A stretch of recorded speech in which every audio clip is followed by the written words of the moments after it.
Welcome to the Deep Dive. We cut through the noise to get you the insights you need. Today we're tackling something lots of us think about, finding the best credit card for online shopping discounts. It's a really common search, isn't it? Scrolling, looking for that one magic card to save the most online. But what is that whole idea of one single best card? What if that's not quite right? Our mission today, let's unpack what best even means here, and then really get into those online shopping discounts so you can figure out what actually fits you. Exactly. And, in today's world with so much happening online, understanding these rewards mechanisms, it's really a key part of just being financially savvy. It's about making choices that genuinely help your bottom line, not just grabbing the flashiest offer that pops up. Okay, so let's start there. This idea of the best card. I think a lot of us assume there's like one ultimate winner out there for everyone shopping online. When people start looking for that card, what's maybe the biggest misunderstanding they run into?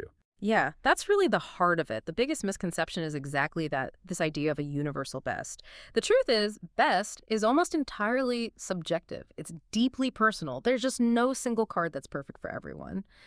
What works best? Well, it depends completely on your specific online spending habits. Okay. Like, do you mainly shop at just one or two big online stores, maybe Amazon, or a specific brand you love? Or are your online buys spread all over the place? Groceries, clothes, electronics, streaming, apps, Yeah, a bit of everything. right. And another big one, how much do you typically spend online each month? Someone spending, say, a couple $100 online has totally different needs than someone spending thousands.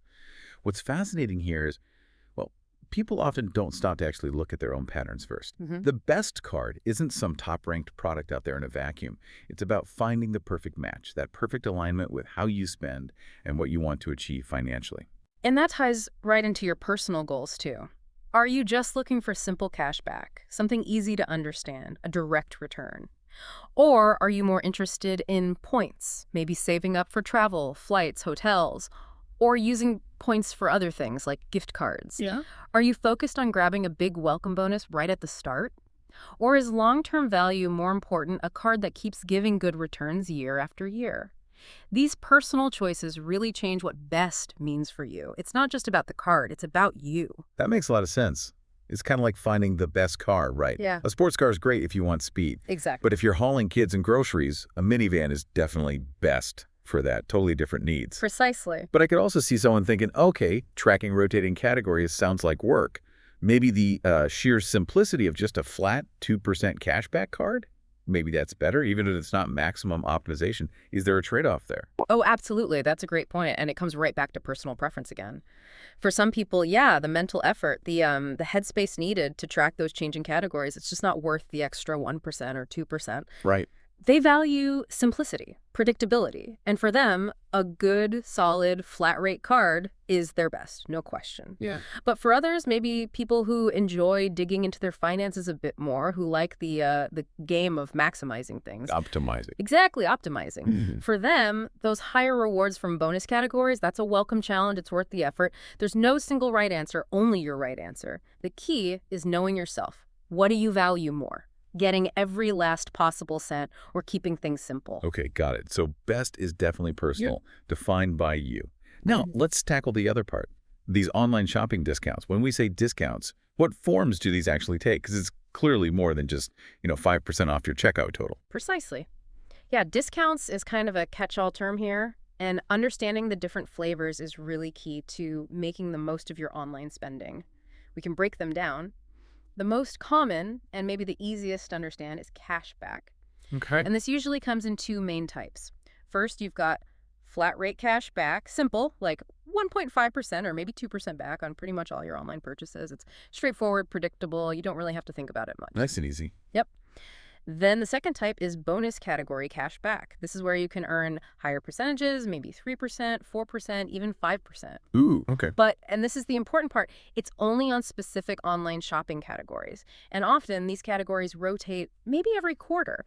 So one quarter it might be Amazon and department stores online. The next it might be online grocery or streaming services. So you have to pay attention. You do. Usually you have to activate these categories each quarter, and there are often spending caps, like you only earn the bonus rate on the first $1,500 spent in those categories per quarter. So higher potential reward, but definitely requires more engagement. You got to use the right card for the right purchase at the right time. Gotcha. So cashback is kind of split.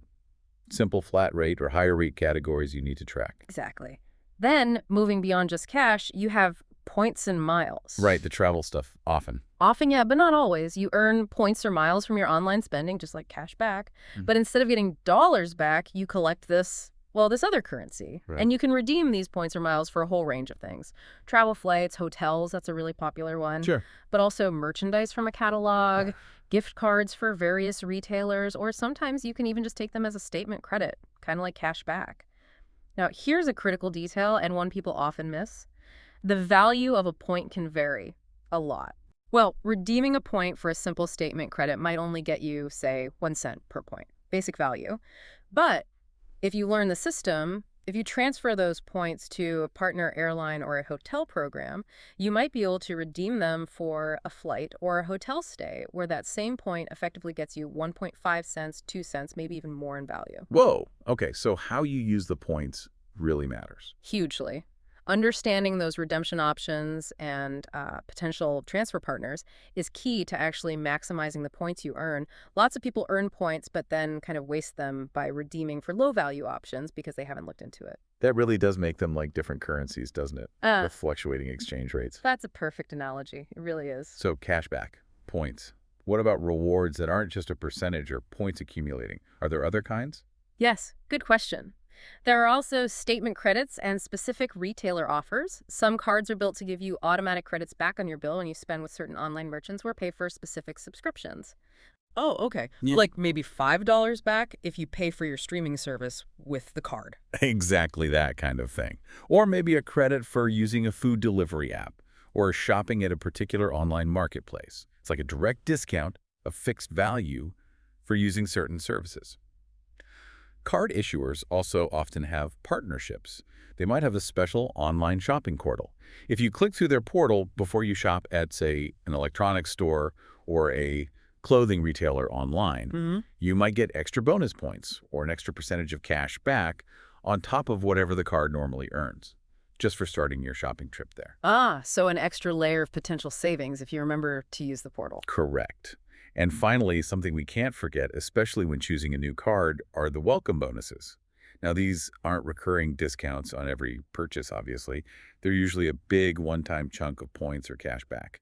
Right, you get them for spending a certain amount in the first few months. Exactly. Typically, you need to meet a minimum spending threshold, maybe spend $1,000 or $3,000 in the first 3 months.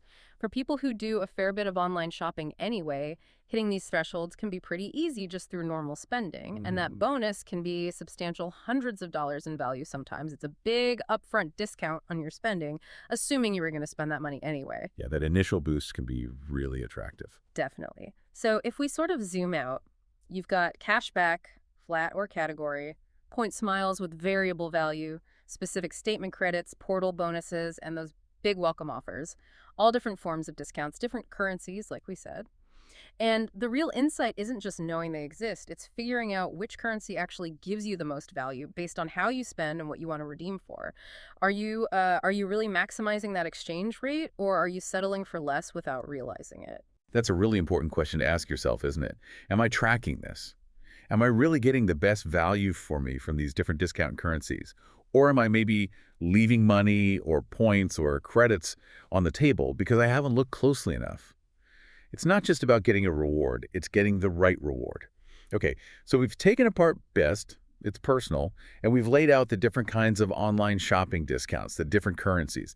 Now let's put it all back together. How does someone listening right now actually use all this? How do you go from understanding this to actually finding your best online shopping card and making it work? Right. This is where theory meets action. And the first step, the absolute most crucial one, is doing a self-audit. Okay, what does that involve? Before you even glance at a single credit card ad or review site, take some time to look at your own spending. Seriously. Go back through, say, the last 3 to 6 months of your bank statements or your existing credit card bills. Look purely at your online spending. Where does that money consistently go?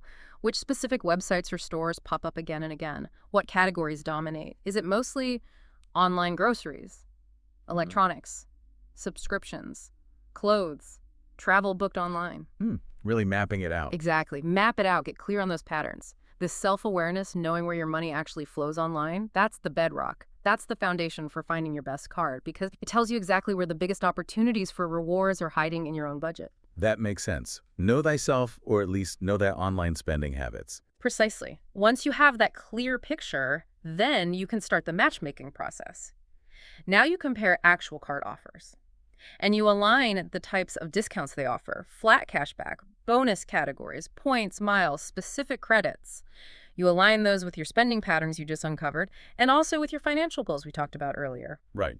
So for example, if your self-audit shows like 60% of your online spending is at Amazon, well then a card that gives a high bonus rate specifically at Amazon is probably going to be a strong contender for your best. Okay. But if your online spending is super varied, a bit here, a bit there, across tons of different sites and categories, then maybe a really strong flat rate cashback card giving you maybe 2% on everything online might be simpler and ultimately more rewarding for you. So you match the reward structure to your spending reality.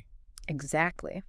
But, and this is where people can stumble, you have to look beyond the headline. Ah, the fine print. The fine print, yes. Don't just get dazzled by the biggest percentage number or the flashiest welcome bonus you see advertised. You absolutely have to dig into the details. Ask, is there an annual fee? Okay. And if there is, based on your spending habits that you just audited, will the rewards you realistically earn more than cover that fee? You know, a $95 annual fee might not seem huge, but if you calculate that your spending will only earn you maybe $80 in rewards over the year, you're not breaking even. You're actually paying $15 just to have the card. Wow, yeah, that's a crucial calculation people might miss. The net value. The net value is critical. Also, check for those spending caps on bonus categories we mentioned. If a card offers 5% back on online groceries, but only up to $500 in spending per quarter, will you blow past that cap really quickly? If so, the effective reward rate on your total grocery spend might be much lower than 5%. Good point. And check redemption flexibility. If you're earning points, are they stuck with just one airline you rarely fly? Or can you transfer them to multiple partners, giving you... So it's really about the overall package, not just one shiny feature. Absolutely. And for some people, particularly those who are very organized and disciplined with their finances, the best approach might even involve strategic stacking. Stacking? What's that? It means using more than one card strategically. You might use card A, which offers, say, 5% back on online groceries, only for your weekly grocery delivery. Then you switch to card B, which offers 3x points on travel booked online whenever you're planning a trip. Using the optimal card for each specific type of online purchase. Exactly. You figure out which card in your wallet gives the absolute best return for that specific category or a merchant, and you use it just for that. Now, this obviously requires more effort. You need good organization, you need to make sure you're paying all the bills on time, and crucially, you need the discipline not to overspend just to chase a reward category. Right, that's a potential trap. Spending more just to get slightly more back. It's a very real psychological trap.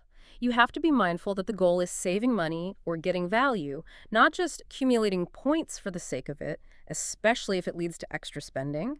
But for those who can manage it carefully, stacking can definitely maximize rewards across different areas. So really, this all brings up an important question for you listening. Are you just chasing the highest number you see advertised? The biggest percentage? Or are you taking a step back and thinking about which reward structure, which currency genuinely fits your life, enhances your finances, and aligns with the spending you're already doing? That difference in perspective, that's key to finding your actual best card. That's a really powerful way to frame it. And yeah, great place to sort of wrap up our main discussion. What we've really uncovered today is that this whole quest for the best credit card for online shopping discounts, it's not about finding some single, mythical, perfect card that rules them all. It's much more of a personal journey. It starts with understanding your own unique online spending habits, really digging into where your money goes. Then it's about matching those habits to the right type of reward structure, the right discount currency, whether that's cashback, points, credits, whatever fits best. And finally, it's about looking past the headlines, checking the fees, the caps, the redemption options, to make sure the value is truly there for you.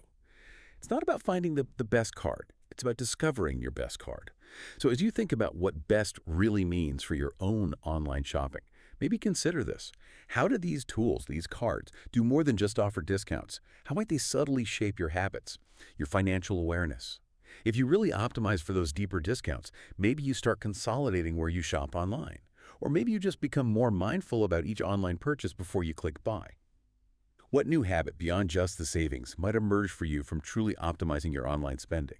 What stands out most to you now as you think about finding your ideal